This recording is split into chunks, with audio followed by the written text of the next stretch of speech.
नमस्कार दर्शक हो, Kulswamini Yamai Maharashtra live TV news चॅनलच्या बातमीपत्रामध्ये आपल्या सगळ्या दर्शकांचे अगदी मनापासून स्वागत। आपण पाहत आहात Kulswamini Yamai Maharashtra live TV news. कशी लागना चाहुल ना घाटात पाऊल, कस तुटल जुकाट, कशी थांबली शर्यत, हिंद केसरी वादळ आता झालया मुकाट, सांग देवा काय झाला गुन्हार, येर परतून मन्या पुन्हार, सांग देवा काय झाला गुन्हार, येर परतून मन्या पुन्हार। स्मरणाच्या निमित्ताने आपल्याला आज शंकराचा नंदी आपला घाटाचा राजा मन्या आज काळाच्या पडद्याआड गेलेला आहे। त्या अनुषंगाने आपण प्रथम पहिली भावपूर्ण श्रद्धांजली मन्याला कशा पद्धतीने देणार आहात? मुळात काय गंमत होती, तुम्ही गाणं म्हटलं की मला रडायला येतं। एवढं सुंदर कविता केली सरांनी ना। आज मन्याला आपल्यातून जाऊन 2 वर्ष झाले, पण असं खरं वाटत नाही का मन्या आपल्यातून जाऊन 2 वर्ष झालेत म्हणून। कारण की ज्यावेळेस मी आधीमध्ये इथं भावांना आईला भेटायला येते तर रोज संध्याकाळी बाळासाहेब जवळेकर म्हणजे धाकटे बंधू माझे रोज संध्याकाळी मन्याला दिवा बत्ती सगळं व्यवस्थित जिथं जिथं येतो, आम्ही बसतो, गप्पा गोष्टी मारतो।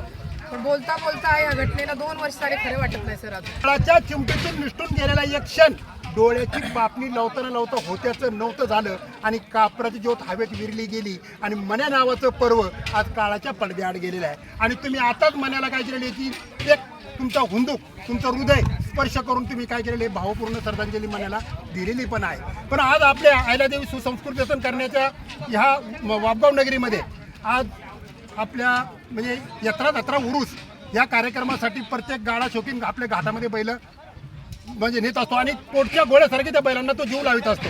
आज ह्या कंपनीने म्हणजे आयुर बिल्ड पॉवरने आता काय केलेली की प्रतिकार शक्ती वाढावी, त्यांची स्टेमिना चांगला व्हावा, त्यांना चपळाची यावी, त्यांना ताकद वाढावी आणि यांनी घाटाचा राजा व्हावा म्हणून काय केलेलं एक अति उत्कृष्ट उपक्रम राबवलेला आहे। त्या अनुषंगाने आपण काय सांगू इच्छिता?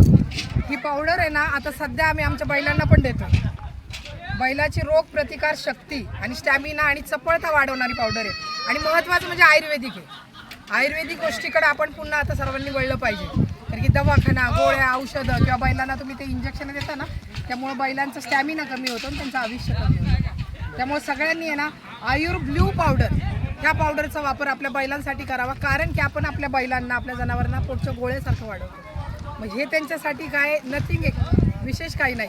म्हणून माझी सगळ्या बैलगाडा शौकीनांना किंवा बैल मालकांना अशी विनंती आहे का आयुर्बैल बुल पावडर आयुर्वेदिक हे आपल्या बैलांसाठी सगळ्यांनी वापर करावा आणि आपल्या बैलांचं आयुष्य, चपळाई आणि आपल्या बैलांचा स्टॅमिना वाढवावा, एवढी माझी विनंती आहे।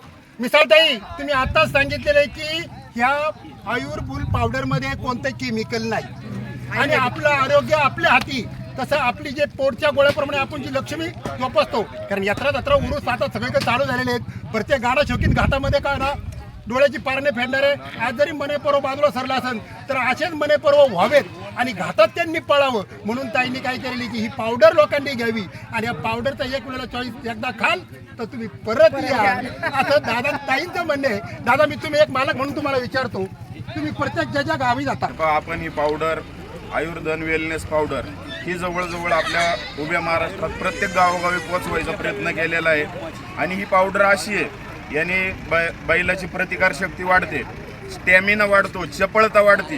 कुठल्याही घाटात बैल ज्या वेळेस पळतो, कुठलाही माणूस पळाला की त्याला थोडासा दम लागतो आणि दमाने तो माणूस बसतो, तसंच बैलांचाही एक जीव आहे, त्यांचंही तेच आहे।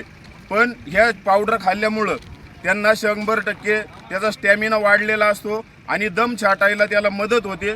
त्यामुळं ज्या वेळेस आपण इंजेक्शन देऊन बैल पळवतो त्यावेळेस त्या बैलांना त्याचा साईड इफेक्ट होतो। या आयुर्वेदिक पावडरने साईड इफेक्ट व्हायचा काहीच विषय नाही आहे आणि त्याचा स्टॅमिना वाढल्यावर त्या बैलाचा वेग आणि चपळता अजूनही वाढते। साहेब, आता तुम्ही सांगितलं की प्रतिकार शक्ती जर आपल्याला जर समजा कोणा धन कमवायचं असेल तर कण वाया नाही गेला पाहिजे आणि ज्ञान कमवायचं असेल तर क्षण पण नाही व्हायला गेला पाहिजे आणि आपली शरीर संपत्ती कारण शरीर संपत्ती म्हणजे धन संपत्ती म्हणजे शरीर संपत्ती फार महत्वाची आहे आणि प्रत्येक घरामध्ये असा आमचा मन्या पर्व आहे. कसं ना आता दादा आज द्वितीय पुनर्स्मरण दिन आहे, आज वापगावमध्ये तुम्ही आलेला आहात म्हणजे मन्या तुझा आमच्या दारामध्ये होता पारा मारी काळजाचं मारा फाटलेल्या काळजाला कसं घेऊ मी सांधून टाका घालवतो पुढचा मागचा जातो उसवून. म्हणून आज मिसाळताईच्या डोळ्यामध्ये अश्रू आहेत. कारण कसं असतं की रक्ताच्या नात्यापेक्षा मानलेलं नातं एकदम श्रेष्ठ असतं आणि आज जरी समजा का राजू भाऊ असेल बाळू भाऊ असेल पण खरा पाठ राख्या पाठीवर कौतुकाची थाप देणारा आणि की तुमच्या मनाने काय केलं की सेकंद 12 सेकंद 11 आणि घाटाचा राजा झाल्याच्या नंतर मिसाळताईने काय केलेलं आहे अति आनंद निर्माण केलेला आहे. आणि आज ताई काय झालेली की दुःख अंतकरणाने आज मनाला काय केलेली भावपूर्ण श्रद्धांजली दिलेली आहे. ताई तुमचं पाऊल असंच पुढं जावं आणि मनाच्या आठवणी तुमच्या हृदयात अशाच राहो. जय हिंद जय महाराष्ट्र. घोडके पत्रकार महाराष्ट्र लाईव्ह टीव्ही.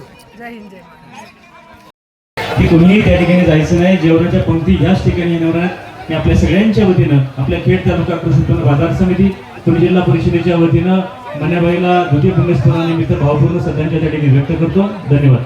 चालू घडामोडींचे अपडेट्स जाणून घेण्यासाठी आपल्या Kulswamini Yamai Maharashtra live TV news चॅनलला जरूर सबस्क्राईब करा, लाईक करा, शेअर करा व कमेंट देखील करा. बेल आयकॉनवर प्रेस करा व नोटिफिकेशन्स मिळवा. पाहत रहा फक्त Kulswamini Yamai Maharashtra live TV news.